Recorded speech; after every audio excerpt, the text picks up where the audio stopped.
Tonight's top story, of course, a possible tornado hitting the Robertson County community of Elliott, leaving residents to pick up the pieces. Yeah, this is just 10 minutes down the road from where an EF3 twister ripped through Franklin last month, and one woman who rolled the whole thing out says she cried when she saw her house. Curtis Quillen spoke with her earlier today and has her story. Good evening, Curtis. Well, good evening to you guys. The woman, Judy Daniels in Elliott, rode out the Franklin tornado inside the town's food pantry. Tonight, she's lucky to be alive as the roof of her house is gone and the damage is substantial.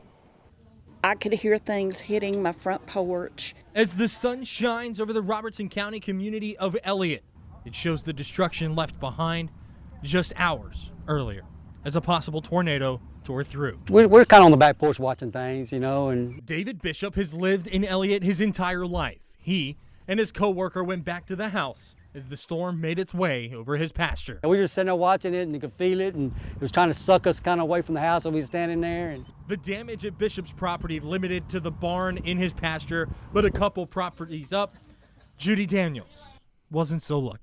So when I finally got brave enough to come out of the closet, my roof was gone.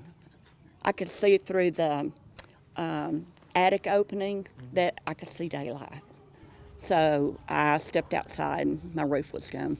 Trees snapped like toothpicks and pieces of her roof scattered through the pasture near her house. This all comes about a month after she was one of 12 volunteers inside the Franklin food pantry as an EF3 tornado roared through the town of Franklin just a few miles up Highway 79. And you just start crying.